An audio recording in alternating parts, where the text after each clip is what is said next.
یوم آزادی پر بلوچستان میں دہشت گردی کا بڑا منصوبہ ناکام بنا دیا۔ وزیر اعلیٰ سرفراز بگٹی صوبائی دارالحکومت کوئٹہ میں پریس کانفرنس کے دوران انہوں نے کہا کہ گرفتار شخص شہریوں کو جشن آزادی کے دوران نشانہ بنانے کی منصوبہ بندی کر رہا تھا، لیکن بروقت کارروائی سے بلوچستان کو بڑی تباہی سے بچا لیا گیا۔ انہوں نے کہا کہ پہلی مرتبہ مجید بریگیڈ کے کسی عہدیدار کو حراست میں لے لیا گیا جو بظاہر پاکستان اسٹڈیز کا لیکچرار ہے۔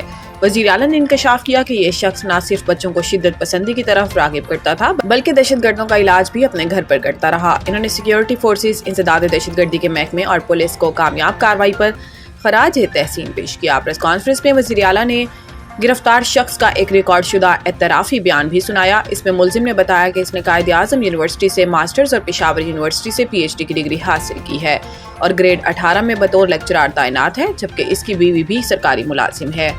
ملزم نے انکشاف کیا کہ 2020 میں قائد اعظم یونیورسٹی کے ایک دورے کے دوران اس کی ملاقات ایک شدت پسند تنظیم سے تعلق رکھنے والے 3 افراد سے ہوئی تھی۔ ان میں سے 2 بعد میں مارے گئے جبکہ باقی افراد نے اسے تنظیم میں شامل کیا اور اس کی ملاقات بشیر زئی سے کرائی۔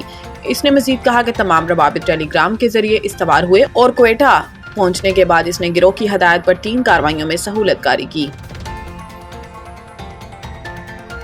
بھارتی طیاروں کو تباہ کرنے کی ویڈیوز ہمارے پاس موجود ہیں۔ لاہور میں سیمینار سے خطاب کے دوران وفاقی وزیر داخلہ کا کہنا تھا کہ بھارت پاکستان میں دہشت گردی میں ملوث ہے۔ 9/11 سے لے کر آج تک کی دہشت گردی کا بینیفیشری انڈیا ہے۔ انہوں نے کہا کہ پاک بھارت جنگ کے دوران انڈیا کے تمام چیف مودی سے الگ الگ ملاقات کر رہے تھے، ان کے پائلٹ تیار نہیں تھے، لیکن ہماری مسلح افواج نے بھارتی جارحیت کا منہ توڑ جواب دیا اور ہماری تمام سیاسی جماعتیں بھی متحد تھیں۔ سیمینار سے خطاب کرتے ہوئے وفاقی وزیر داخلہ نے بتایا کہ اجیت دوول اور امت شاہ اصل میں پورے ڈرامے کے پیچھے تھے، یہ دونوں خود بھی ڈوبیں گے اور مودی کو بھی لے کر ڈوبیں گے۔ محسن نقوی کا کہنا تھا کہ پاک بھارت جنگ کے دوران ہماری انٹیلیجنس ایجنسیوں نے بہترین کام کیا۔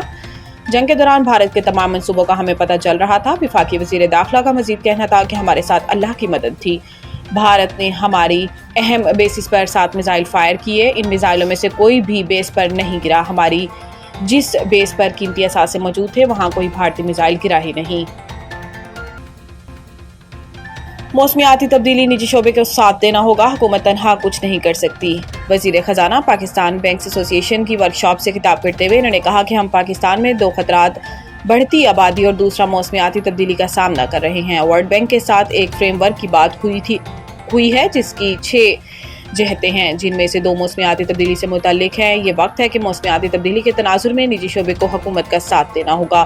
انہوں نے کہا کہ موسمیاتی تبدیلی بقا کی جنگ ہے جس میں اکیلی حکومت کچھ نہیں کر سکتی۔ وزیر خزانہ کا کہنا تھا کہ پاکستان اسٹاک ایکسچینج سابقہ ریکارڈز توڑ رہی ہے، اجارہ سکوک کا آغاز سست ہے تاہم ہماری سمت درست ہے۔ 3 گلوبل ریٹنگ ایجنسیوں نے پاکستان کے بارے میں مثبت رائے دی۔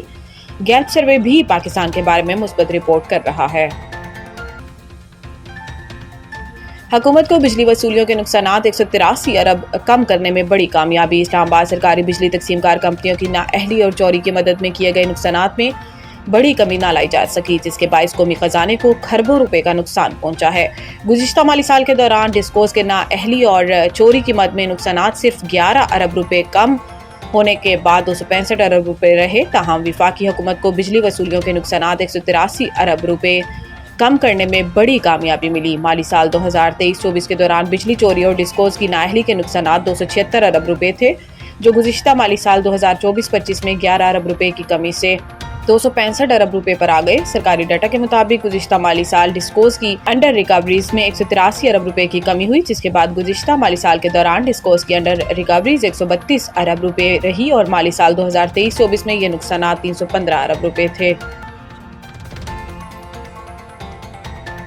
پنجاب دریاؤں میں پانی کے بہاؤ میں مسلسل اضافہ، قریبی آبادیوں کو محفوظ مقام پر منتقل ہونے کی اپیل۔ ترجمان صوبائی ڈیزاسٹر مینجمنٹ اتھارٹی (PDM) میں پنجاب کے مطابق دریاؤں میں پانی کی بہاؤ میں مسلسل اضافہ ہو رہا ہے، جس کے بعد تربیلا، کالا باغ، چشمہ اور تونسا کے مقام پر درمیانے درجے کا سیلاب ہے۔ PDM کے مطابق تربیلا کے مقام پر پانی کا بہاؤ 3,30,000 کیوسک، کالا باغ کے مقام پر پانی کا بہاؤ 4,32,000 کیوسک، چشمہ کے مقام پر پانی کا بہاؤ 4,80,000 کیوسک ہے، جبکہ تونسا کے مقام پر پانی کا بہاؤ 4,54,000 کیوسک ہے۔ ترجمان کا کہنا ہے کہ دریائے ستلج میں گنڈا سنگھ والا اور سلیمان کی کے مقام پر نچلے درجے کا سیلاب ہے۔